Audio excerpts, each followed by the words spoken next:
Pemirsa, ada sebuah teori bahwa aparat dan juga birokrasi yang netral dan profesional adalah ujung tombak sebuah pemilu yang demokratis. Itu yang disorot saat ini, akhir-akhir ini pemirsa, di mana netralitas tidak hanya Polri seperti tadi informasi yang sudah Anda dengarkan, tapi juga semua ASN, TNI, bahkan sekarang BIN pun juga sedang disorot pemirsa. Itu yang akan saya bahas di Apa Kabar Indonesia malam hari ini. Di Studio TV One, 3 narasumber saya sudah hadir bersama dengan saya di sini. Mas Habib, selamat malam, assalamualaikum.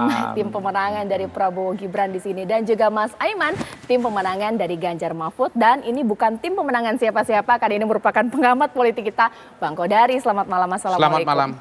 Dan bukan juga tim pemenangan siapa-siapa pemirsa, pengamat kepolisian kita sudah hadir bersama kita lewat sambungan Zoom, Pak Ito Sumardi. Selamat malam, assalamualaikum Pak. Selamat malam, sehat ya Pak ya? Waalaikumsalam, Mbak Caca. Ya. Selamat malam. Baik, mungkin sekarang saya pertama kali ingin ke Mas Aiman terlebih dahulu. Kita tahu ya bahwa kita sudah berkali-kali pemilu, ini ajang 5 tahunan.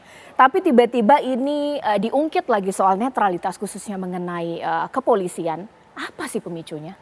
Ya, kita hanya mengingatkan. Intinya kan seperti itu, sama-sama saling mengingatkan bahwa ada potensi yang dipersepsikan oleh publik misalnya. Ya. Karena pada saat ini Mas Gibran kita tahu adalah anak dari Pak Jokowi yang saat ini masih menjabat sebagai presiden resmi Republik Indonesia begitu ya. Lalu putranya maju sebagai cawapres dari Pak Prabowo.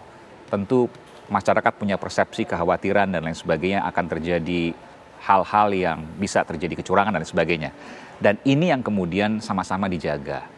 Bahkan juga bukan hanya di satu pasangan, tapi pasangan lain juga mungkin, bukan tidak mungkin. Seperti yang tadi Anda sebutkan kan, ada fakta integritas, nanti saya mau jawab soal itu. Oke, Mas Habib, adakah keberatan ketika kekhawatirannya bahwa Gibran punya relasi dengan presiden saat ini, anaknya seperti apa? Saya pikir ini kita semua dejavu ya, dengan yang terjadi 2019.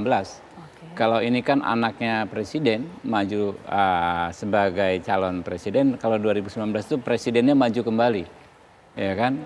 Jadi secara logika, nalar yang sehat memang potensi digunakannya struktur kekuasaan untuk kepentingan kontestasi besar sekali. Saya dalam posisi yang berbeda 2019 dengan sekarang. 2019 sama, mungkin seperti Mas Aiman saat ini, kita tentu ada keinginan untuk mengedepankan presumption of guilty. Ada naluri seperti itu, tapi yang disediakan oleh sistem kita itu adalah kita harus menyerahkannya pada sistem yang ada, yaitu perangkat penyelesaian masalah terkait pemilu. Ada setidaknya 5 institusi. Ada KPU sendiri, KPU itu kan wasit juga. Ada Bawaslu pengawas KPU, ada DKPP pengawas Bawaslu dan KPU, ada MK, ada lagi Sentra Gakumdu, ada lagi pokoknya macam-macam lah ya. Dan itu kejaksaan kepolisian masih bisa bekerja sendiri-sendiri juga. Nah itu yang akhirnya menjadi pilihan bagi kami, menyampaikan laporan sebanyak-banyaknya. Saya baru diingatkan Mbak Titi semalam bahwa laporan kami itu ada 3.000 sekian laporan ya yang kami sampaikan selama proses 2019. Ya, hasilnya ya macam-macam, ada yang terbukti atau tidak, tapi secara keseluruhan berbagai laporan kecurangan itu tidak bisa membuktikan bahwa kami adalah pihak yang unggul dalam Pilpres. Pada akhirnya Pak Prabowo bersikap satria karena sudah tidak ada lagi jalan hukum yang mau ditempuh. Tawaran iming-iming untuk berbuat melakukan tindakan politik yang aktif di lapangan, ya kan, turun ke jalan dan lain sebagainya bukan tidak ada, tapi Pak Prabowo mengedepankan kepentingan bangsa dan negara. Oke lah, kita merasa curang dan lain sebagainya, ya. Tapi kalau proses hukum sudah berjalan, itulah yang kita hormati. Gitu. Maksudnya pemilu 2019 tidak netral begitu? Bukan. Nah, kan Anda kan simak baik-baik ya saya sampaikan. Kita merasa sama-sama curang gitu maksudnya. Kita merasa ya kan ya dalam posisi yang tidak beruntung karena ada kontes, ada calon presiden. Makanya disimak calon presiden yang ikut lagi. Tetapi setelah melalui proses hukum, ya kan, ada yang terbukti ya pelanggaran-pelanggaran yang kita sampaikan, ada yang tidak terbukti dan tidak mempengaruhi hasil. kita berbesar hati menerima. Yang saya mau katakan, Ya. Saya paham. sebagai warga negara, laksanakan kewajiban kita, memenuhi semua prosedur perundang-undangan yang berlaku, ikuti langkah hukumnya gitu Oke. loh. Intinya gak usah ribut-ribut, laporin saja kalau memang ada. Begitu mungkin Mas Aiman. Ini Iya. bagaimana? Iya, kami sedang mengumpulkan juga data-data di sejumlah daerah. Karena ini kan awalnya Iya. dimulai dari pencopotan baliho yang kami rasa tidak semestinya dilakukan. Kenapa? Kalau dianggap misalnya melanggar, nggak ada masalah. Tapi kemudian juga kenapa hanya Ganjar Mahfud balihonya yang kemudian dicopot. Misalnya diawali waktu itu di Bali, lalu kemudian di Pematang Siantar. Nah ini yang kemudian menjadi pertanyaan. Ada apa ini semua? Kan mulai dari situ awalnya. Lalu kemudian muncul data, termasuk juga yang saya sampaikan itu, bahwa ada kecurigaan, ya, meskipun secara fakta tentu harus dibuktikan di lapangan, tapi bahwa ada informasi, ada kecurigaan, Dibuktikan di untuk proses mengingatkan. hukum, bukan di lapangan.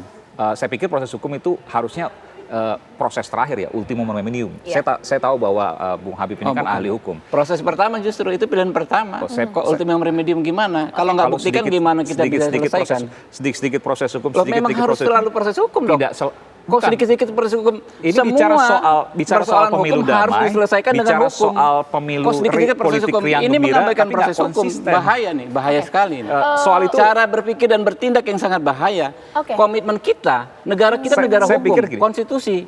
Baik. Betul, Kok tapi dibantah nggak? bukan Dibantah nggak? berarti bahwa itu kemudian yang pertama dilakukan. Kalau seandainya sedikit-sedikit kemudian hukum, sedikit-sedikit hukum, bagaimana kemudian demokrasi bisa berkembang di negara kita? Justru dengan penegakan hukum, demokrasi harus bisa berkembang. Dan itu bisa jadi merupakan politik intimidasi yang bisa Loh, yang dipersepsikan berbagai mengintimidasi orang. menuduh tanpa bukti.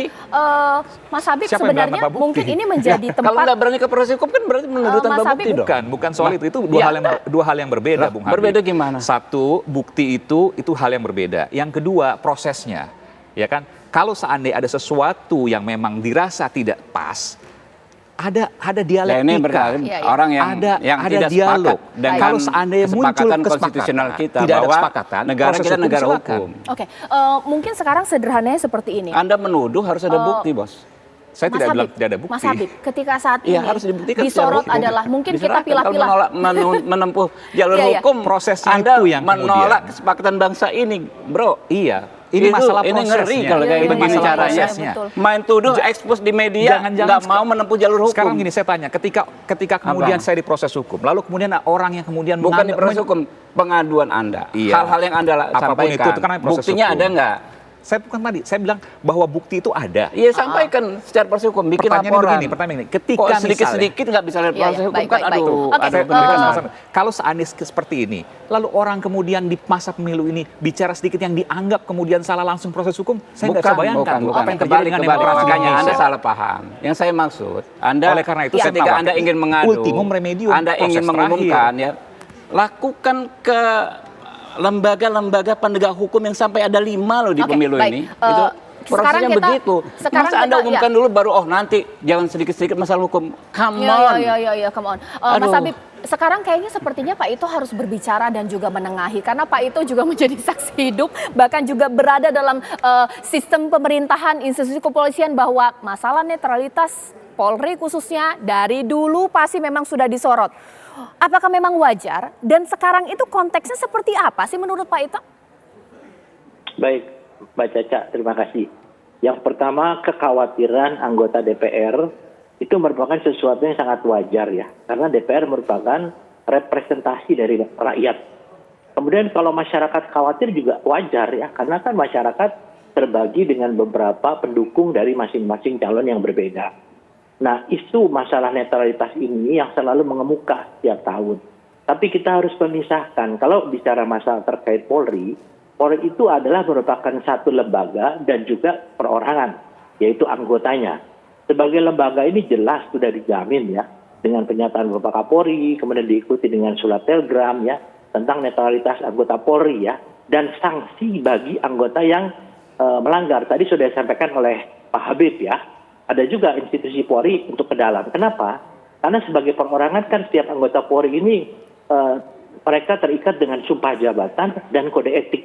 Jadi kalau mereka melanggar, kan sebagai manusia biasa bisa saja ada pengaruh psikologi, tapi mereka sudah harus siap dengan konsekuensi. Tadi disebutkan menarik ya, tadi Mas Aiman menyampaikan bahwa kalau ada pelanggaran di mana masyarakat sebagai wasit, sebagai saksi, sekarang di zaman medsos ya, zaman digital ya, sangat mudah untuk mencari bukti-bukti.